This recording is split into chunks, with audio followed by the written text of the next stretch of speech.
Alrighty guys, so here's the next project I'd like to tackle slash finish up.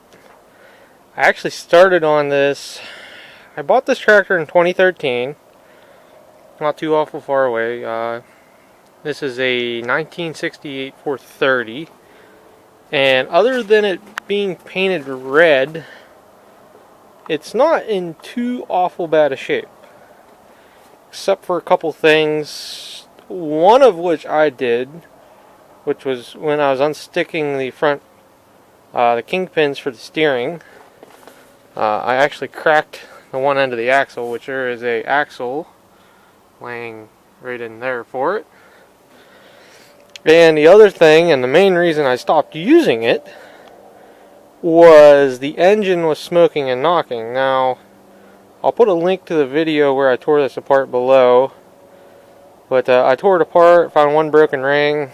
At the time, I did not have a, I can't think of it right now, calipers or anything to measure the crank, and I stopped right there. I didn't do anything, and I always said I was going to borrow a set, and blah blah. Well, I now own at least a Harbor Freight set.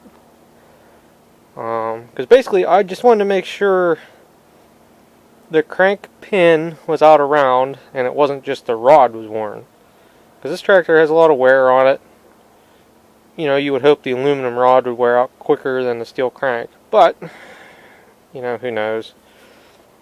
In this amount of time, a lot of things has happened, and I've swiped a few parts off of it. Now all the engine parts for this should be in this bucket. I think I picked up all the bolts and stuff that were laying on the seat before I started the video. This roof used to leak over here, if you want to know about the rusty chain. Oh, work with me. There you go. I've since fixed the leak on the roof on this tank garage. It's actually sitting in between the two tank garages. I don't know if you guys can see the two poles. I'm going to have to sit you guys down for a second. Hold on. So basically in here was a lot of parts I either acquired for this or I had taken off. I was pretty sure of this, but you know, you never know what one has done. The only thing, as long as the cylinder head's in the bottom. Yeah, it looks like it's down there. Yeah, it's in there. Because like it's missing the grill, which nowadays I have. There's actually two 800 grills laying underneath the case there. Since then I robbed this tire because it was easy to get to one, and the 432. This is the tire off the 432 had blown. Well, I don't know if it had blown, but it probably is now, looking at how dry rotted it is. It's sat here like this for probably about a year or two now, since I blew the tire. Anyhow, so I turned it over. I see there's like a squirrel nest inside the engine, which that doesn't make me too happy. And I would like to get this thing running again. It was a really nice running tractor. I love driving this tractor around. I used it a little bit the one summer. Was smoking and knocking. I tore it apart, and then, like I said, I stopped. The reason I tore it apart was so I'd stop using it, and instead of having a rebuildable engine, I'd have a blown up engine with the rod through the side. So, first things first, let's see if I can get a tire on this thing so I can roll it. Because I'm going to try and get this out of here without moving all this crap. And I mean, I could roll it on this tire, but it's gonna make it hell. Get it out of here. And we'll go from there. It'd be nice to repaint this too, but at this point we're not gonna get too carried away with that. So anyhow, let me get this out of here and then see what we can do. Aha! I think it might be working. Might be. Give it a minute.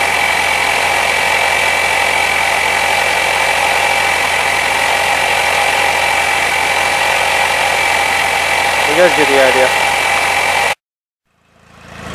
Well, got it out with the 817. Ended up I couldn't get that tire to go back on the bead. So now I just gotta make room for it in the bay. Yep.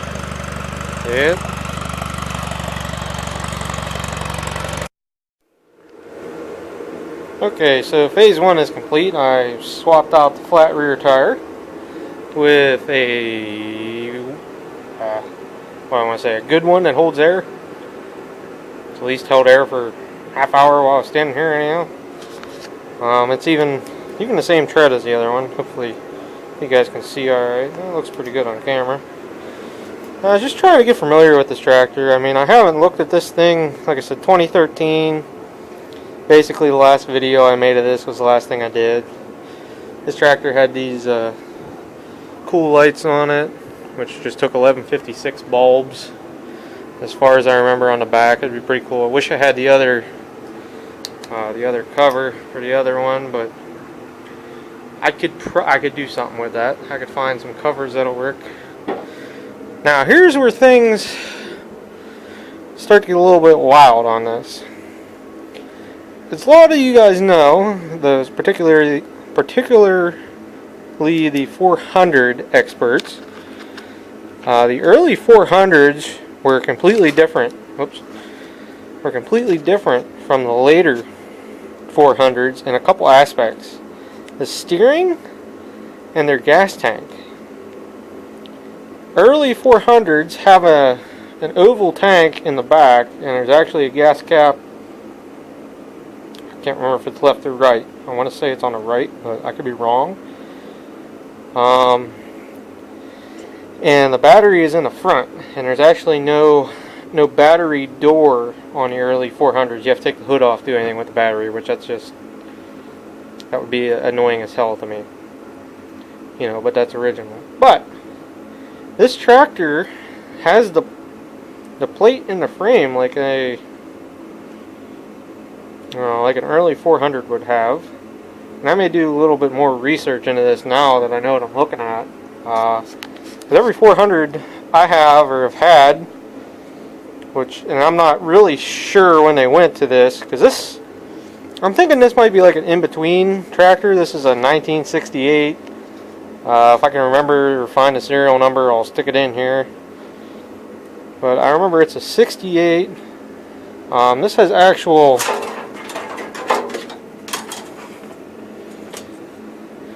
gas tank bands that go over top of it. They go from, oh, here, let me just stick one in so you guys can see. There's notches here.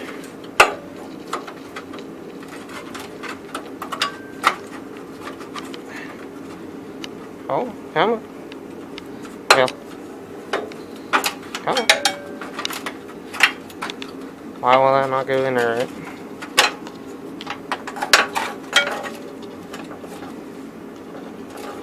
Okay, anyway, you get the idea. And then basically there's a hole on the frame up there for that bolt to go down into. And that goes over top of a normal square gas tank. So, that's entertaining. And another thing about this, which I never knew until I looked at it today, or realized, this does not have a steering gearbox in it. This has a really early, the original setup they come up with. The steering gear, the big steering gear is all one piece. There's a grease fitting there. I'm assuming that pin is supposed to be locked to the cross member somehow. I mean, I don't know. It almost looks like somebody homebrewed the steering, but I don't know. I'm trying to look at the welds, but the welds look factory. The only thing that is questionable to me is this cross piece here that this gear is in.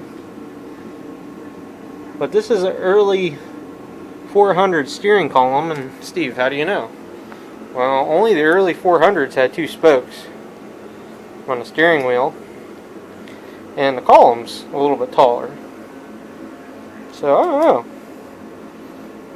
I'm really considering about restoring this tractor. It's this ugly red, but there's yellow underneath for sure. I mean, it's just a matter of stripping that off and then getting down a good base and then painting it yellow. I mean, there's nothing... As far as I remember, there was nothing majorly wrong with this tractor. I mean, it has some some oil leaks and stuff, because I know I put it away with oil in the transmission and there is none in it now. Both hubs are definitely wet. There's actually a lot of play. Oh, it's not jacked up now. A lot of play in the axle hub keyways and stuff. So, without further ado, yeah, I'm gonna have to pull the rod off of this, but we'll get down and look at this. Like I said, last time I did this was years and years ago. There's actually still, it's either oil or water clinging to everything down here. I don't know. It kind of looks like oil, because water probably would have evaporated at this point, but definitely from everything being apart for so many years, there's a little bit of surface rust on the block and stuff. Hopefully you guys, oh, nope, not looking where I was. There's a lot of surface rust and stuff on here. A little bit of water. There's the valve tappets. Now the other thing I wanted to see, just for shits and giggles, I wanted to see, there's a hole in the block for the points plunger. It does have the profile on the cam to work the points. Yes, it does. And if you guys can see it's going to be hard for you guys to see it. See that little ridge on the bottom of the cam there? Maybe you guys can see it there. But basically there's a flat spot on the cam there. Up top. I think you guys could see it there, but anyhow. It does. I could put points on this machine. It had a pointsless setup, which is fine as long as it works. I don't really care so much about that. But with all that being said, let me pull this rod back out of here. And then basically what I need to do is I need to measure the rod journal both. See if I can turn this around without getting the fingers stuck in here. It should be easy to turn because there ain't no piston. Okay, so I got it to the bottom here. So pretty much what I'm going to do, I'm going to take the connecting rod bolts off, take the piston out, send that up through, and then I'm going to get my calipers and I'm going to measure the crank and see what kind of numbers I get. Oops. See what kind of numbers I get measuring the crank, and then I'm going to measure the connecting rod. I'm going to see what we get. I know this thing was knocking. There's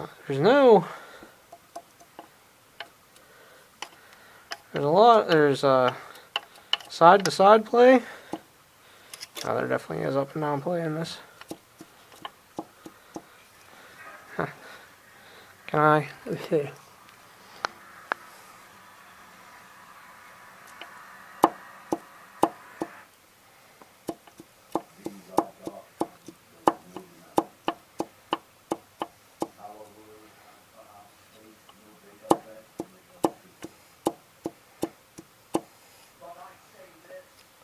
So, yeah. Something's wore on. I still wonder if somebody took this thing apart, rebuilt it, put a standard connecting rod on a 10 under crank. That's what I'm thinking. That's what I'm hoping. And that's what I'm going to check for. I want the numbers, and I have the sheet printed out. It's actually on the bench up there. If you guys could go up and get that for me, that'd be great. And we'll see what we got to work with here. Because maybe all I need is a new connecting rod. Yeah. See what happens, guys. Alright, guys, so when I measured that, I got 1.485.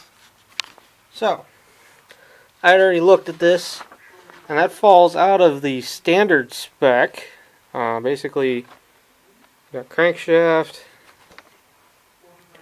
and basically we want to look for, it is used, but the new K301, which is this column, third from the right, and basically a standard, right column. It's hard to tell on the camera. Okay, standard is 1.4995 to 1.5. Well, we're out of that. And I got 1.485. It's 1.485, or even beyond 20 under, or I'm sorry, 10 under. We have 1.485. 1.485. So we're actually right in between 20 under and 10 under. So, knowing that, I can go and order a rod for this. Because I'm thinking all this thing needs is a 20 under rod. And I'm just measuring this with calipers. You know, this is not, you know, exact science, but it's real. It's pretty close. Pretty close. We'll go with that. So basically, we're right in between the two 10 and 20 thousandths range. So 20 thousandths under. So basically what we got, 0.05 difference. Sound right? 05? Yeah, I think so. 30 under would be way too tight. That'd be 4.7. That's a whole thousandth smaller. 4.85. It's weird. So basically, and we go down here, max wear limit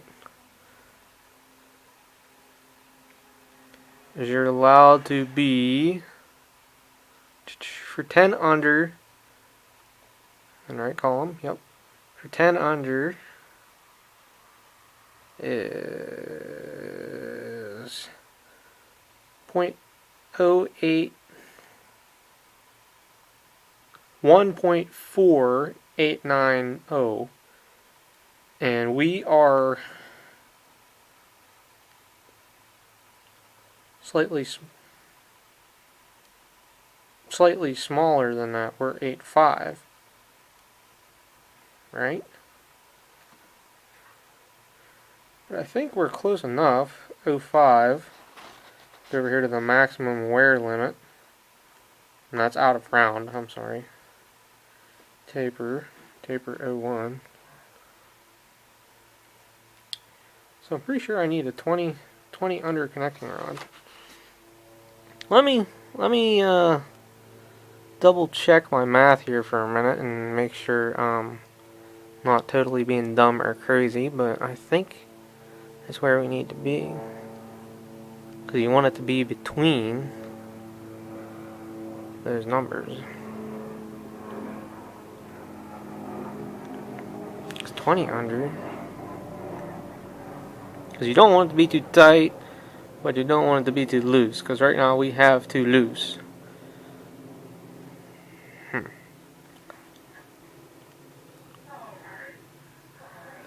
So 20 under connecting rod. Maybe what I ought to do is measure the connecting rod in two places and just see what I get. And I'm going to measure the crank in one more place and see what I get. And I'll let you guys know. Alright, it literally just shut off as I panned over there. Okay, be back with you guys in a bit. See if I can show you guys this or not, but basically the crank, when I didn't have the camera in my hand and I was measuring, I got 1.489 in both directions, 90 degrees from each other. So the crank is actually pretty true. I'm trying to get the camera to sit here. Now, what I found out when measuring the connecting rod is, long story short, it is not square. Basically, I get, I got 1.511 that way. Alright, and if I measure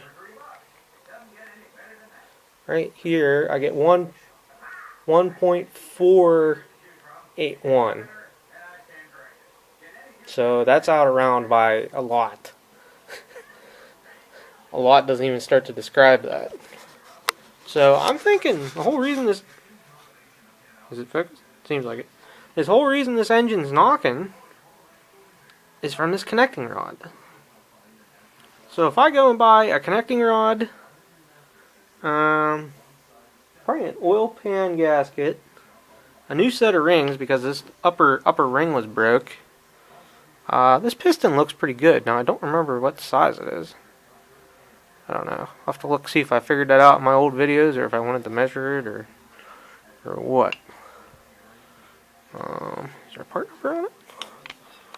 If there was a part number on it, that'd be awesome because I work at a Kohler dealer. I do not see a number on it, but I'll look a little bit. I'll look a little bit here with the camera off and see what I can do. But that's what I'm going to do. I'm going to order a connecting rod, like one of them Stens rebuild kits for this, and I'll see what happens if I put it back together and it tightens up or blows apart. There ain't nobody to blame but myself. Ain't blaming you guys. So that's what I'm going to do, guys. I'm going to order a kit for this, and we'll pick this back up. So, alright guys, thanks for watching. Be a little bit of a... What the heck do I want to say? Even diagnosing an engine knock. Because before, I remember monkeying with this before, and I remember I could not get the rod to move like that. I must have just turned it in the right place this time. It was knocking pretty good up and down. I mean, that would really make it knock, which it only kind of knocked. It wasn't too bad. I mean, I was running it, but I decided to stop. So, we'll start with that. We'll get it running again, and it's not knocking and stuff. Then we'll talk about maybe doing some paint work and other things to this. So, alright guys, catch you on the next one. Later. So I cleaned the bore up, measured the bore, measured the piston, and I got with my crappy Harbor Freight calipers, I got 3.373. Which is right at a standard bore. Standard bore is actually 7.5, so I'm thinking there's a little variation in my calipers there. So what I'm going to do, I'm going to order a kit with a 10 under rod, standard piston, standard rings. And we'll go from there. I mean, if things don't match up, well, it's not like I don't have another K301 over there that has a whole broken connecting rod. So yeah, we'll do this and go from there. See what happens, guys.